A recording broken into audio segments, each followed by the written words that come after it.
Gladstone Regional Council are committed to fostering a proud, involved and engaged community. The Gladstone Regional Council Community Investment Program provides financial support to local community initiatives, projects and events which promote community connections, regional enhancements, community celebrations and community education.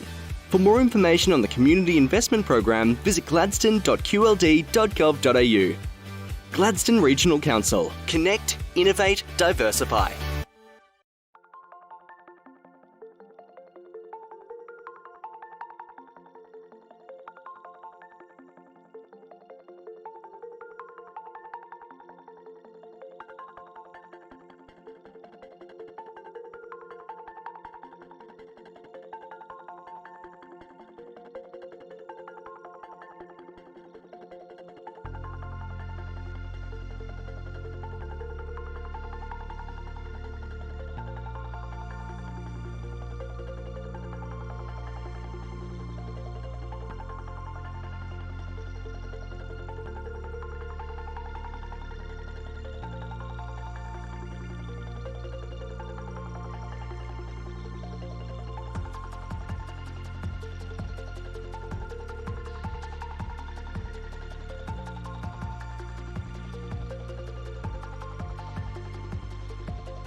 Gladstone Regional Council are committed to fostering a proud, involved and engaged community.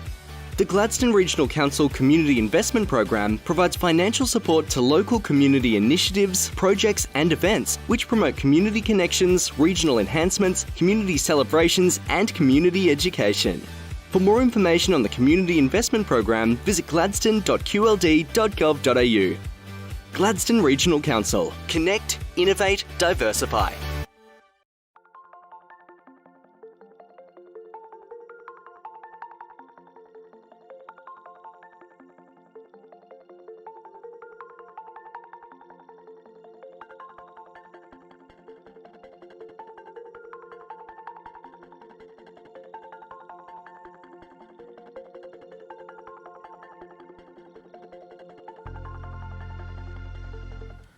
Well, good morning. The time being 9 a.m, I declare open the general meeting for the Gladstone Regional Council for the 2nd of June 2020.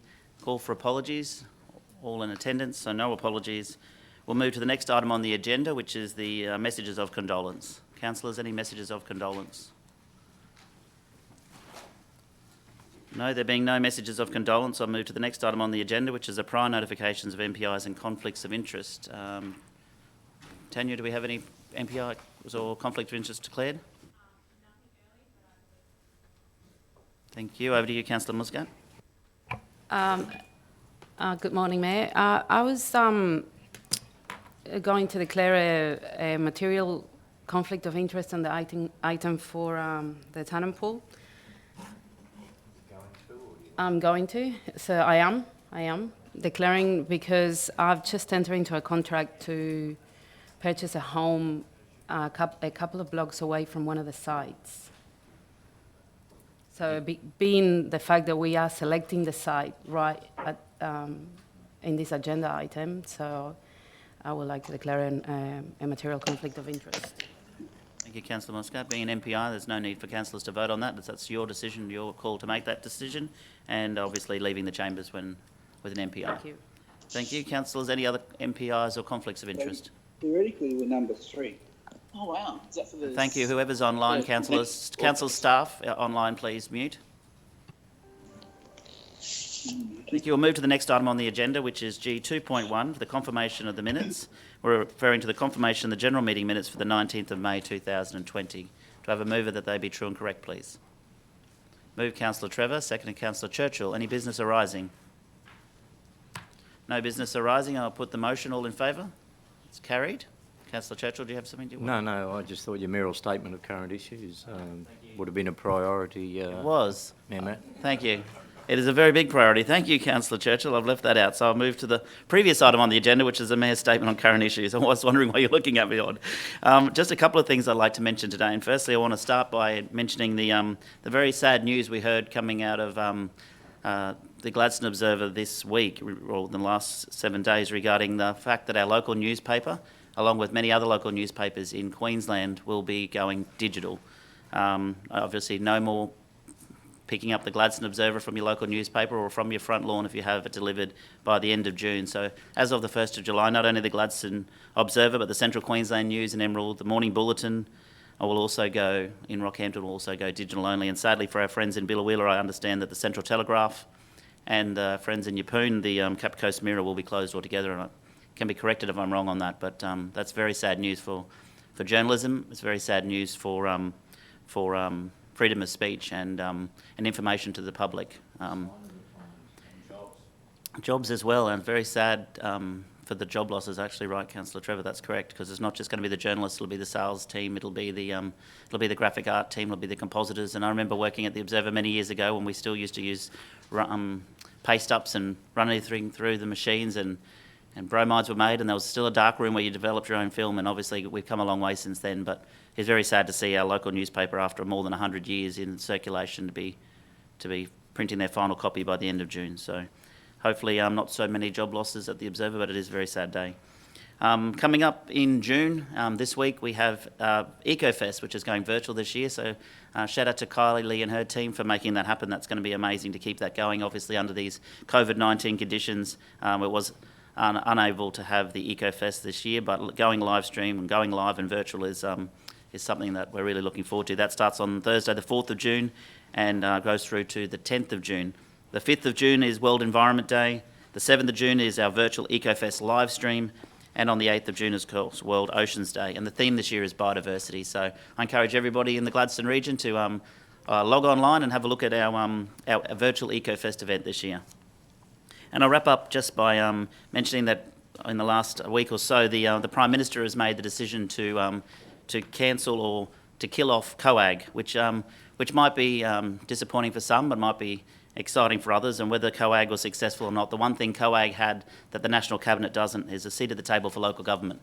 Now, COAG would meet a couple of times a year, and it's the Council of Australian Governments is what COAG stands for, and you had the Commonwealth Government, you had the state government, you had local government represented by the President of the Australian Local Government Association, and for the fact that COAG is going to be no longer is fine, but what we need from a local government right across Australia representing the 537 councils in Australia is a seat at the table. Just one seat at the table for 537 councils. It's not too much to ask for, so that our local governments can have a voice.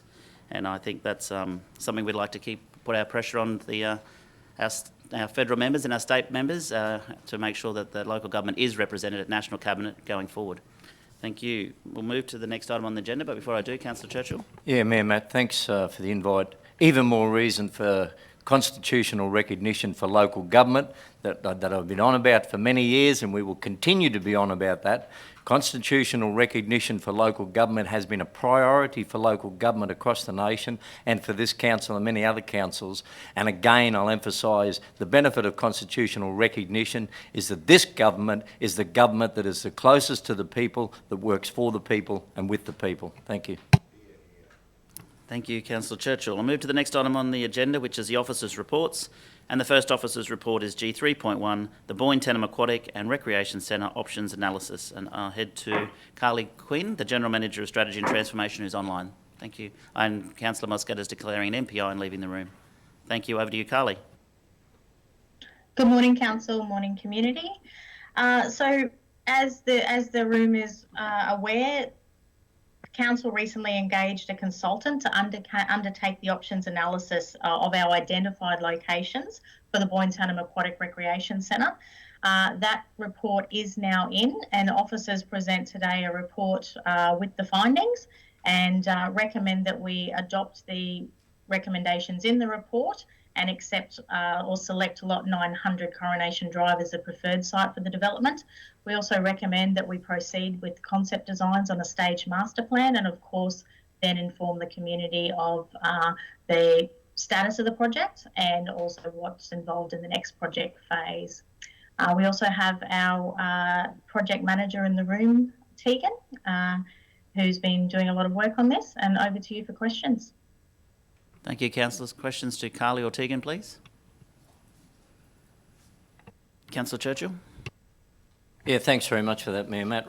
Rather than get into the intricacies at this stage, and I know in dot point 3 through to the General Manager, inform the community of the master plan and the next project phase, it's not actually about the project, it's about the community engagement aspect of this particular project. And I know that we have done a lot leading up to get to this particular point, but and perhaps Councillor Goodluck might be able to answer the question, if you can't, General Manager, is that there is a Boyne Tannum Aquatic Centre working group, which is, from what I understand, a group of proud community-minded members who've actually been wanting to work for this project, but more so work with council and the community to help deliver this community facility, not only just for Boyne Tannum, but also the investment that will come to the Boyne Tannum region and our entire region. I'm trying to work out at this particular stage how it is that we've been able to connect with them. Are we aligned with them? And is there a benefit to be got by working with this particular Boyne Tannum Aquatic Centre swimming pool action working group? Thank you. Thank you, Councillor Churchill. I don't know if Carly or Tegan can speak to that. Thank you, Carly. Yep, I'll provide a couple of comments. I'm not sure if Councillor Goodluck has any in addition, or Tegan, but the particular group are on our communications list as one of our stakeholders and do receive our regular updates. I'm not sure, Tegan, I don't believe we've been contacted directly by the group for any additional engagement at this stage. I have had preliminary conversations with 2 members of that group, but not in a formal context, just in a informal phone conversations.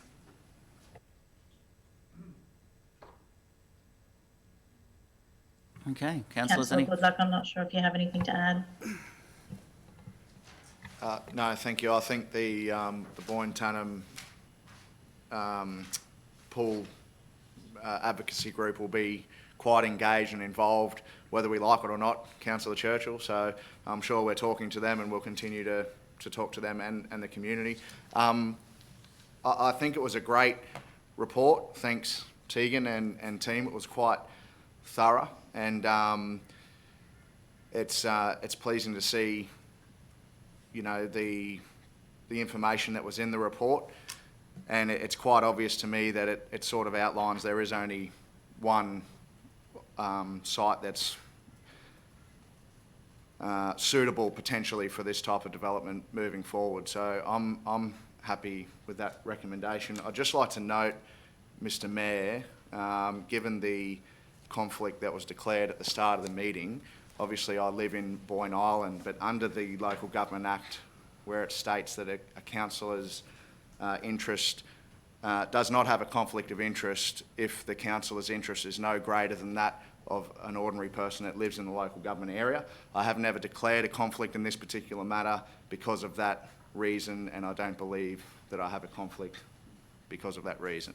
The only reason I state that is because the conflict that was declared earlier. So, yeah, thank you. That's all I got. Great work. Thank you. You know, thanks for that response in relation to that working group. I do appreciate that, and obviously they'll play an active part in going forward to deliver this project. Thank you. So before I move on, Tanya, Councillor Goodluck was raising that he doesn't have a conflict. Does that mean now I have to deal with whether a conflict exists or not, please? No, because he hasn't declared. Thank you. Declaring there's no conflict. And I'm, yeah, well, Councillor Mosgap may or may not have had a material personal interest. The fact that she declared it and she chose to leave, maybe it's different in the fact that she's in the process of purchasing a home where you lived in Tannum for a very long time, or Boyne rather. I have Councillor Cameron and then I think Councillor Branthwaite who'd like to speak, or are we moving and seconding the motion? Yep, so Councillor Cameron first. Yeah, thank you, Mr. Mayor. This could be of interest to the Boyne Tannum Committee. In my travels doing the Central Queensland Master Builders judging, one of the sites and buildings that we looked at in 2017 was the Blackwater Aquatic Centre, which was an exceptional piece of work and may be of interest to the committee as far as their model is concerned.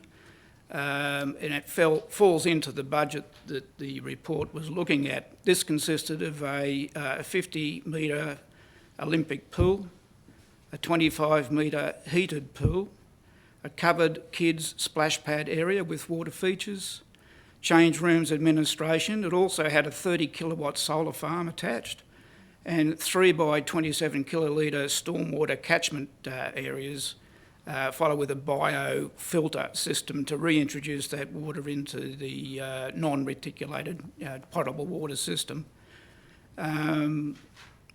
This project in 2017, final project figure was $14.74 million.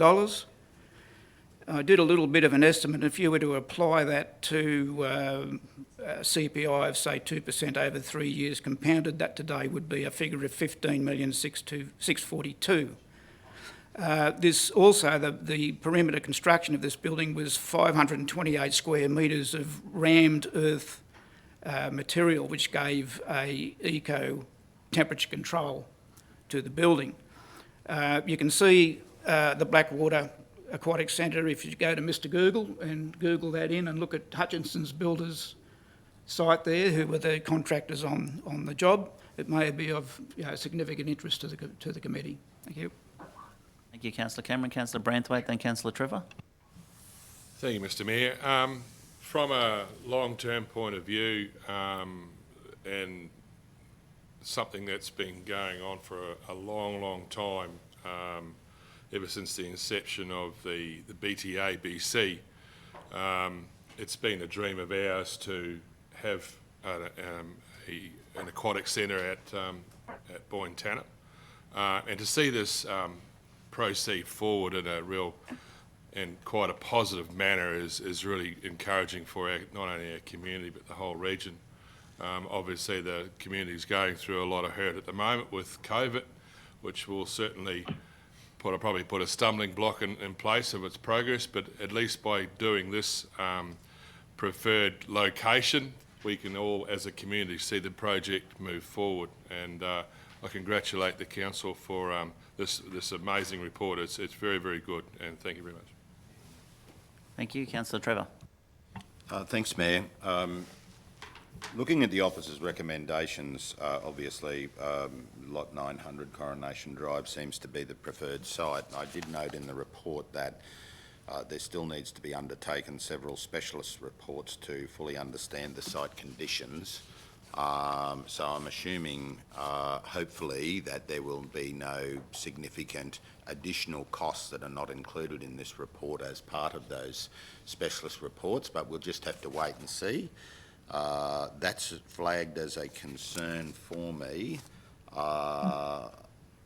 I did notice in recommendation item number 2, review and refine the preliminary master plan and proceed to concept design of the facility, that the starting point in relation to any debate in relation to the future progression of this matter is whether the council is prepared to accept as a matter of costings to date, including depreciation, that this pool is going to cost the ratepayers of the Gladstone Regional Council $800,000 per year over approximately 10 years, a contribution by the Gladstone Regional Council ratepayers of $8 million to fund this project by way of operational costs. Not sure where we're going to get that money from yet, and it's not included in the report as to where it's going to come from.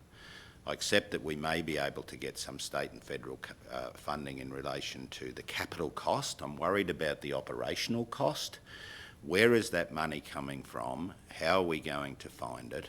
Certainly the state and federal government isn't going to fund that. And how much is it going to cost per ratepayer in this region to fund this facility?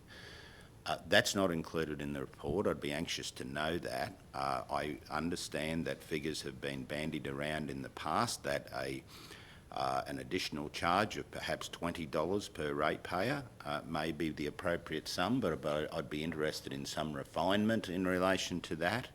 I accept that it's a good project. There's no suggestion that it's not. All I'm interested to know is what is the sting in the tail when it comes to delivering this project and the operational costs that will be passed on to the ratepayers for the next 10 years once construction has occurred. The keys have been handed over. and the Aquatic Centre is opened. Ideally, I'd love to see that material. As I say, as I said at the start of this, Council must be prepared to accept today, I think, if we're going to proceed to identifying the preferred site and proceeding to concept plans, that they are satisfied in their own mind that they are happy to incur a cost of $800,000 per year for the next 10 years, a total of $8 million by way of operational cost. Now, if that's what it takes to deliver an additional pool to this community, so be it. But my concern is in relation to that ongoing cost and how we are going to fund it, regardless of whether the state and federal government contributes to the capital cost or not. Thank you, Councillor Trevor. Before I go back to Councillor Goodluck and Branthwaite, Carly, would you or Tegan like to be able to speak to that, please? Yeah, I would, thank you. So we are moving into phase 4 of the investment decision framework with this project, which is defined, and that's all around preparing to lock into the investment. So we are not at the final investment decision point, but you're absolutely right. Before moving to that final investment decision point, those are the firmer facts that we need to have lined up for you, including funding strategies that will all be part of this next phase before getting to that final investment decision gate. As we proceed through the concept designs, we end up with a lot more firmer ideas on what the costings can be, and we can certainly provide that information. So you're right, it's not in this report. We're not at that gate yet, but that is information we must bring to you for you to be able to make that final investment decision. Thank you, Carly. Councillor Goodluck, Branthwaite, then Councillor Hanson, please. Thank you, Mr Mayor. I think it is important that we look at, the long-term costs associated with a project like this, but it's also, it's a project that is probably considered as the #1 social infrastructure need for the Boyne-Tanham community. It's a project that the Boyne-Tanham community and surrounding areas have been calling out for decades, some 30 years, possibly even longer. It relates to a high number of children in the Bits area that are lacking in basic life-saving skills when it comes to being able to keep themselves alive in the water. So it relates to elderly people being able to get access, easy access to that light impact exercise, to be able to swim laps in the morning. Not everyone is capable of going for a jog when the joints start to get old and worn, etc. So there's a whole lot of social impacts around a project like this.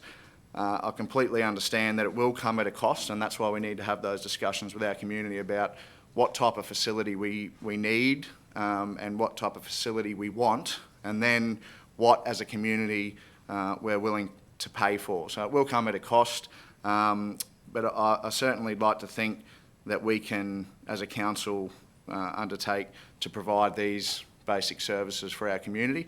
And in the long run, in 100 years' time, hopefully we'll have a swimming pool in every single community throughout the region. We can't do everything all at once, but we have to plan and deliver in an appropriate manner. So I did just have a question around the master plan. I do note that one issue that's been raised with me for this particular site is around noise impacts to community members in that area. I noted in the report that it is highlighted there as a potential impact as well. The location of the development on the site, is that still able to be nutted out further in further assessment, so it's not locked in that that's the exact location where it will end up if we decide to go down this path? Correct, Councillor Goodluck. So as part of that concept design and that further refinement, and a lot of it will actually be based on those geotechnical studies as well, in finding the best place to locate the site, but a lot of it will be balancing. So it'll be the geotech versus noise versus traffic, access, those types of things. So there's a lot of balancing that will need to happen before we finalise the footprint on the site itself, and that will happen through the concept design phase. Thank you. And also, I didn't, in the original motion, it was mentioned about infrastructure that did reduce the cost, such as solar systems, and I didn't notice anything, although I may have missed it, in the report about that. Is that's going to come later on when we get drilled down to the more nitty-gritty details, yep? Correct. So at this point, the master plan is really just picking those components and those facilities. As we progress and refine, we will be looking at those cost-saving, energy efficiency type, I guess, considerations as we refine that design. And the master plan itself is still obviously subject to change as we move forward as well, yep? Correct. So item 2 of the officer's recommendation is to review and refine that preliminary master plan. So we'll be doing that in-house across the business, and also comfortable with any councillor feedback on any of those elements as well. And then we will come back to council with a more refined concept design with some better staging and layout on the actual site itself. Thank you. And just with regards to community consultation, so the plan would be that we undertake some of this refinement work and then go out to the community, or we'll obviously notify the community of the results of this analysis. Can you just, how are we planning to handle that aspect? At this point in time, it was to, as you said, Councillor Goodluck, inform the community of today's result and the current master plan and what the next project phasing will be, which will involve refining that that master plan and creating those concept designs.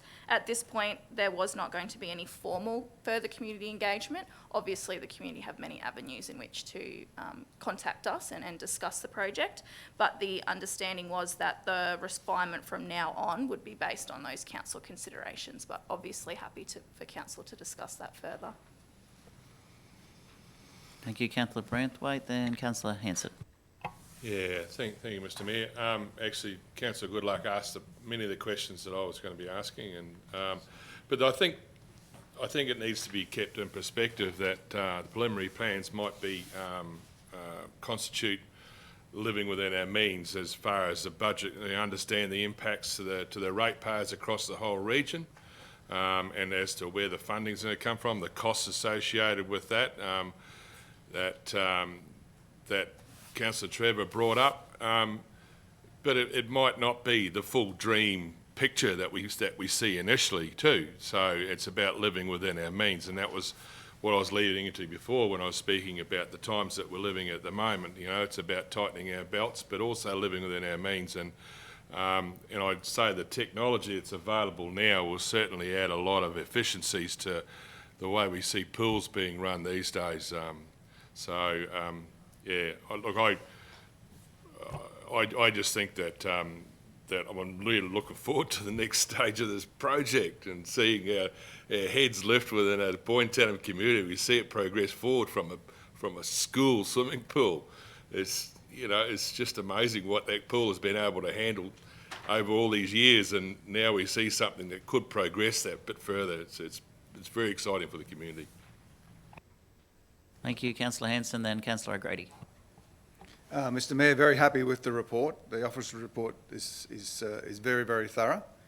I'm glad that we're following the investment decision framework, which I'm very passionate about, and looking at the true costs that we need to look at before we make a decision, and that's the proper way of doing things. I note that we're going back to the future here, just as a bit of trivia. The Calliope Shire Council, back when they were operational, had a concept planned over this land at Coronation Drive, which included a pool. So we are going back to the future, Councillor Branthwaite, but I'm very, very happy with the approach, and we may have to stage the project down the track, depending on funding availability. I'm very, very happy with the concept design. Yeah, thanks. Thank you, Councillor O'Grady. Thank you, Mr Mayor. Teague, I'm just wondering, will the preliminary master plan bring up whether it's got any cultural significance on that block of land? So there was some preliminary investigations done as part of the site analysis, and then we will further investigate that. It will be very specific on the site of the property as well, but it is also freehold, so there's some considerations we can make there. Yeah, just I know they've built pools before on top of cemeteries and things like that, so I don't want to see that happen. So. Correct. Thanks. Thank you. Councillors, any other questions? Carly, in regards to, I'll come to you, Councillor Hanson, to move that in a second. In regards to a staged approach to this, the staged approach is about 10 point something million, is that correct? Yeah, that is preliminary information. Obviously, as we get to concept designs, we get a lot firmer on pricing and we start to reduce our contingency as well. So we'll get a lot firmer on that information and those pricings in the coming months. I notice there's contingencies and they're all different ones. There's an 8% contingency, there's a 30% contingency, there's a 50% contingency. So there's lots of contingency, especially a 50%. That means you're overestimating potentially half of what the cost of the project is. So we're not going to know until we get final costings. What I'm concerned about more is the upgrade that may be required to Old Tenham Road. So I want to keep an eye on that costing, please, because that's our main roads road, and they'll probably require that as a concurrence agency during the planning approval process for that, and that'll add significant cost to it if it's signalised or whatever they might recommend is required to the upgrade of that road. Ideally, if our state member's watching online, that's his road. He might like to fund that for us, and that'd be fantastic. He was in Parliament. Okay, well, watch this later, Butchie, and that's your road. And look, I know he's a very big supporter of this pool. I am too. I'd like to see. It wasn't the site I thought was going to be the outcome. I thought Jacaranda Drive might have been the outcome. I actually thought maybe Canoe Point might have been the outcome. But the reports clearly identified that it's Coronation Drive, and I'm happy to support that recommendation from the officers. And moving forward, I would flag to councillors that my preference, if going forward, would be a staged approach. You build some sections of the facility first, and then when you can afford it, you build more, unless someone's going to drop a bucket of many, many millions on top of us, and I mean lots of millions, tens of millions of dollars. Building it all in one go is going to be very difficult. Councillor Hand? I agree wholeheartedly with that, because if we can get something for the community, especially for the swimming community down there, the training facilities for them, even if it is in a 25-metre pool to start with, would be very positive. Yeah, it could be an Olympic-sized 25-metre, so it becomes a championship pool. Yep.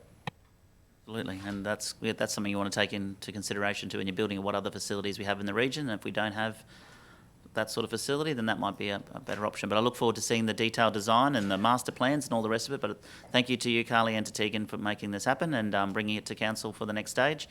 And I believe Councillor Hanson was happy to move that. Yes, I'll take the pressure off the Tenham Thank you. boys, and I will move that recommendation. Thank you. Thank you. Moved Councillor Hanson, seconded Councillor Cameron. Is there any... Sorry, did you have a question? No? Oh, sorry. You did? Question or... Yep. Thank you, Mr Mayor. Just before we go to the motion, I do think it is important, one group that we continue engagement with, Carly and Tegan, is the Bullets Swimming Club. They're mentioned in the report. It's even mentioned around swim club facilities in any potential development. So I think it's important that we maintain good communication with the Bullets Swimming Club. They obviously have a facility at the moment, but if we're going to, we need to understand what their needs and what their wants are as far as whether they will potentially use a facility like this moving forward, particularly if we're going to have those sorts of facilities included in the end development. So that's one group that we definitely need to keep close communications with, I think. I had something else, but I've forgotten, excuse me, but I'm happy to move to the motion. Thanks, Mr Mayor. I'll just comment on that. I think we can accommodate that request, and also Councillor Churchill's comments around the action group as well in our stakeholder plan and our communications plan that run alongside this project. So it doesn't have to necessarily be full community engagement to the depth that it was at the first phase of this program, but we can certainly ensure that level of engagement with those particular groups is had within those plans. Yeah, thanks very much for that, Carly, because appropriately the intent of my question was the community-minded people are working together as a working group, which I believe, Councillor Goodluck, they're part of that community working group. So I think it's about being all-inclusive and let everybody have the opportunity to contribute. and take a sense of ownership in the project as well. Thank you, councillors. We've had the discussion and many questions answered. We have a mover and a seconder. Before we put the motion, I would like to remind the residents online that may not have read the report that this facility, if goes ahead, also includes some water slides. So it's not just about Boyne-Tanham, it's about hopefully the entire region and attracting those tourists off the Bruce Highway to the closest beach, somewhere between Brisbane and Mackay. So move Councillor Hanson, seconded Councillor Cameron. I put the motion. All in favour? Motion is carried. Thank you. Can we have Councillor Muscat back in the room, please?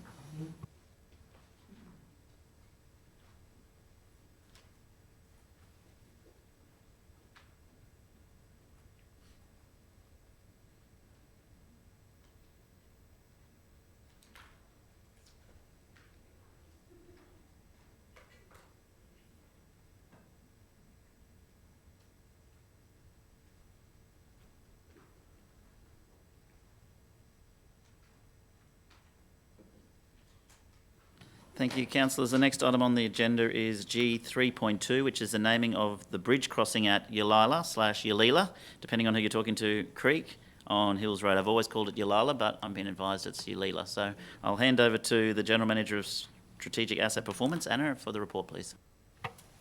Thank you.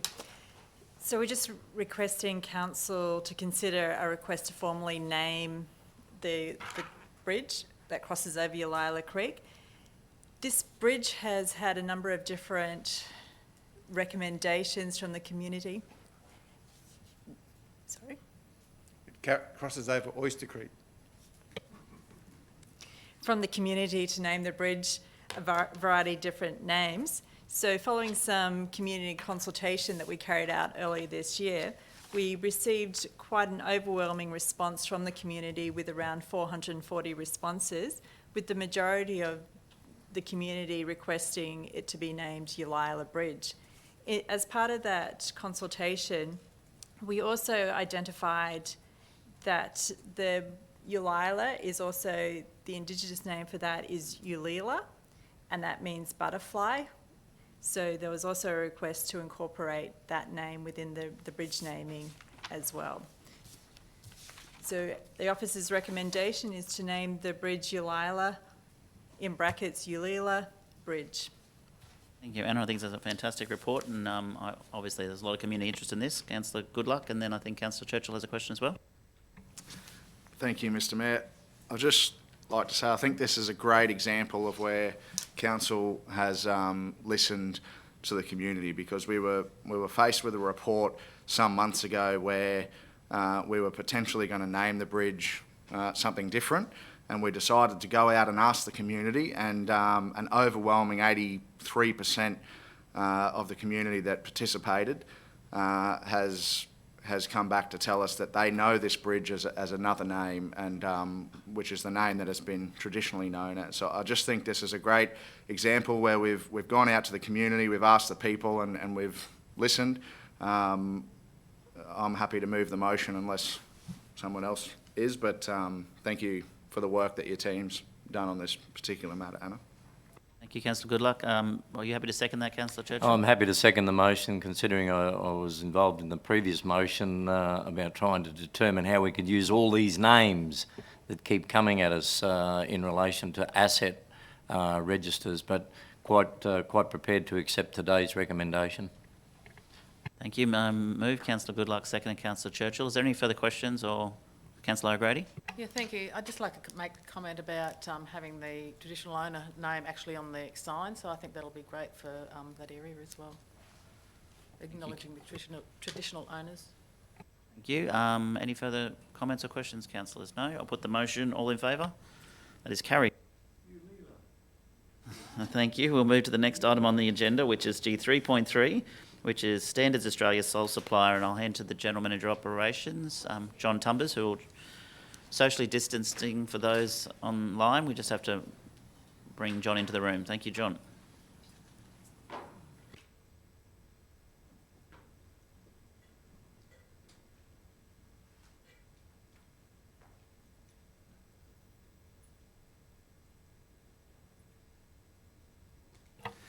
Thank you, Mr Mayor. Good morning, councillors. Item 3.3 is for a sole supplier, and it's for a subscription.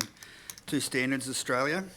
Standards Australia are the only provider of the contract management standard which we use for all of council's contract business. It's a 5-year subscription, $75,000 over 5 years. Thank you, John. Questions to General Manager, please? Didn't think so. Can I have a mover, please? Move Councillor Muscat, seconded Councillor Branthwaite. I'll put the motion. All in favour? That's carried. Thank you. We'll move to the next item on the agenda, which is G3.4, which is Alpha Concepts Specialised Supplier. General Manager of Operations, back to you, John. Thank you, Mr Mayor. Item 3.4 is to sole supplier or specialist supplier to Alpha Concepts. It's for an extension of the current contract for up to 5 months, and it's for the maintenance services for the sewerage systems at Alf Larsen Park. The reason for the extension is to give council time to consider the potential to insource that particular service. I suppose the key thing for Alf Larsen Park is the high use is contributing to a high turnover of maintenance activities, in particular pump out of sewer there. The extension for 5 months is again up to $75,000 as an estimate. Thank you, John. Questions to General Manager, please? Yeah, thanks, Mayor Matt. To General Manager, it's not relevant to the officer's recommendation. More a side issue is that who has the level of licence requirements in relation to environmental impacts that result as a result of those particular operations? Is that Alpha Concepts or is it the Gladstone Regional Council? Do you mean in response to the removed material? Yeah, the contractor that's removing it is responsible for making sure that it's done, removal of regulated waste is done, but we oversee that. Okay, so to answer my question again, who is the one that's who's the one that's held accountable, or is it joint in relation to environmental requirements, if there was, and I'm not suggesting there is, far from it, but there is a compliance requirement.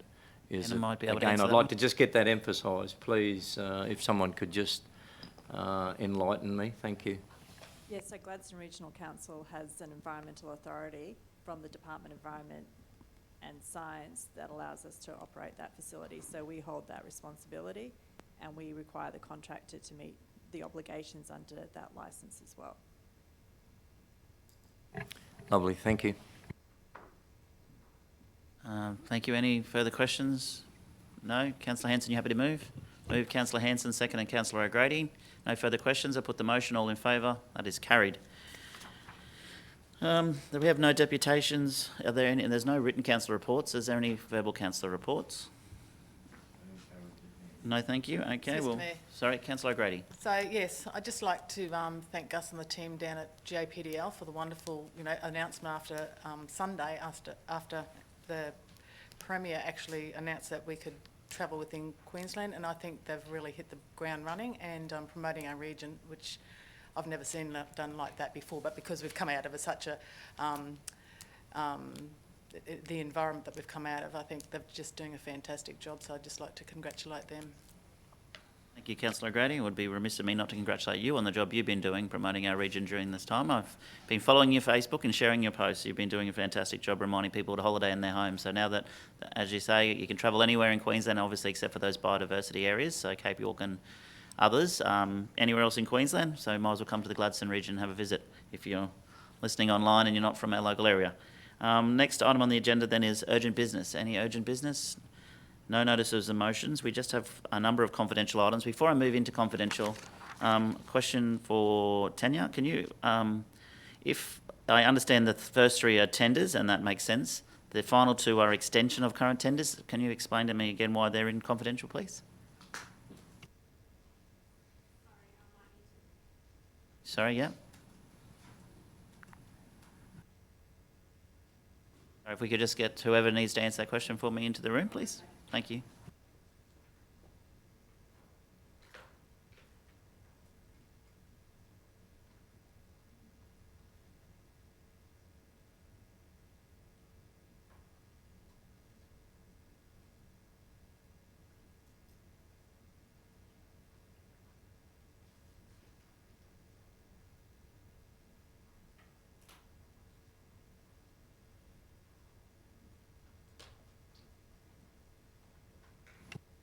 Thanks, John. Sorry, I didn't realise these ones for you. I should have asked while you were still in the room.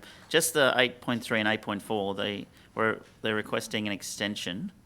Can you explain to me, without going obviously into the confidentiality of them, why they would be confidential and not to be discussed in open council? It just falls into the contracts to be entered into component of the Act. The last one, that contract is actually expired, so we would need to start again there. These two are still active contracts.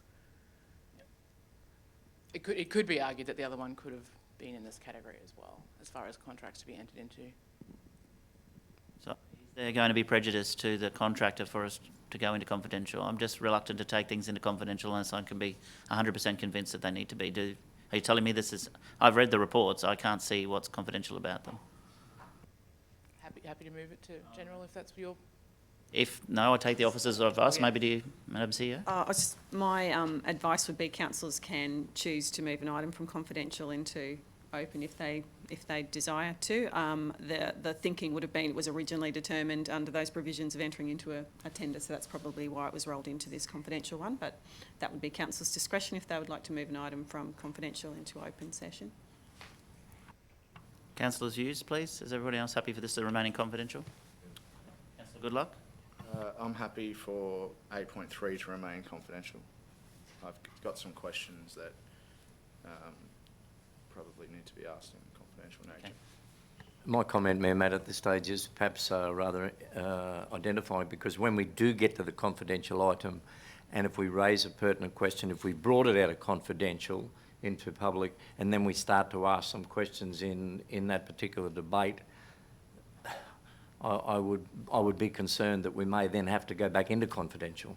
No worries. Thank you, Councillor Churchill. That makes sense. I'm happy to leave it where they are. Everybody else happy with that? Thank you. I won't put a motion on it because they're already in the agenda.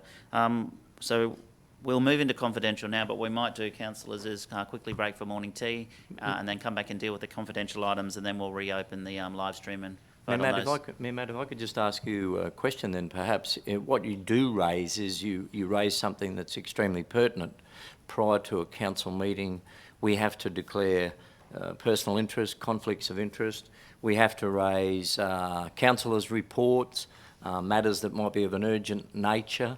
So perhaps in your line of thinking, if you're thinking that perhaps or any one of us at any particular time, perhaps there is an opportunity for us to raise that at the beginning of the meeting rather than waiting until we get to the confidential item that might be listed on the agenda, so that it could be done at the beginning of the agenda meeting for consideration to bring it out.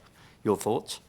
You know, that's probably very fine. It's just it's been playing on my mind for the last 24 hours, and even sitting in the meeting today, I'm still not sure whether it needs to be in or out of confidential. So I thought I'd just get the feeling of the room before we moved in, but I'm quite happy to leave it there. They are tenders, and tenders are more than appropriate to be discussed in confidential. Councillor Trevor? Well, Mayor, they're extension of tenders, and in my opinion, there's a difference. These matters were debated in public when the tenders were originally granted. I find it unusual that it would go back over to confidential, that's all. I don't know, in the age of transparency and in the age of everyone wanting to know what's not going on behind closed doors, I just wondered whether it was appropriate that they should be debated in the public forum, but at the end of the day, it's a matter for council.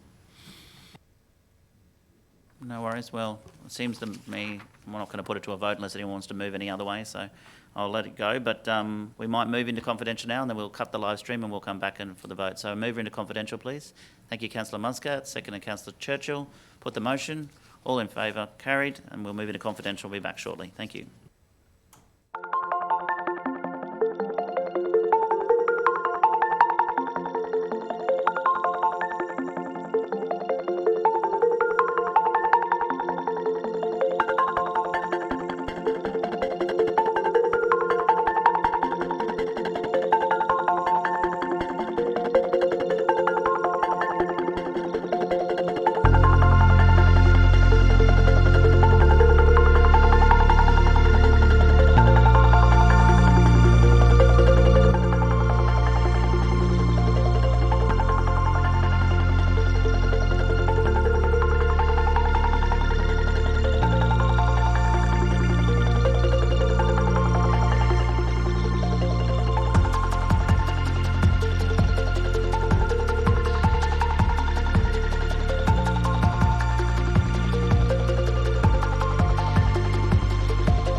Thank you. Welcome back to the meeting at 10:45. We'll continue with our confidential items. We've just moved out of confidential, and the first confidential item to be voted on is G8.1, which is the tender for 22720 Kirkwood Road, Dixon Drive signalised intersection.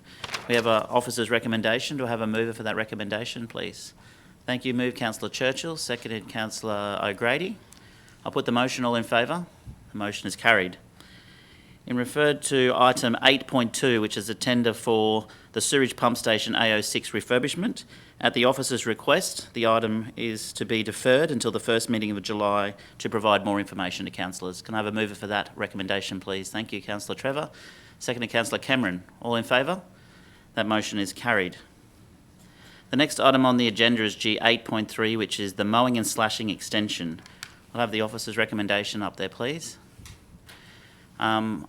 I would like to move that the officer's recommendation point 1 and point 3 be adopted, and that point 2 be deleted and amended to delegate the authority to the Chief Executive Officer to negotiate a contract for the mowing and slashing for roads west and central and water components, or appropriately source the Operations Department to bring the management of the contract in-house.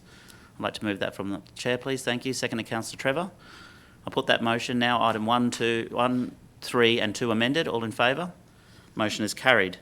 The next item on the agenda is 8.4, which is Agricultural Services Extension. We have an officer's recommendation there. Can I have a mover, please? Move Councillor Goodluck. Seconded Councillor Hanson. I'll put that motion. All in favour? The motion is carried. Thank you, councillors. At 10:46, I'll declare the meeting closed.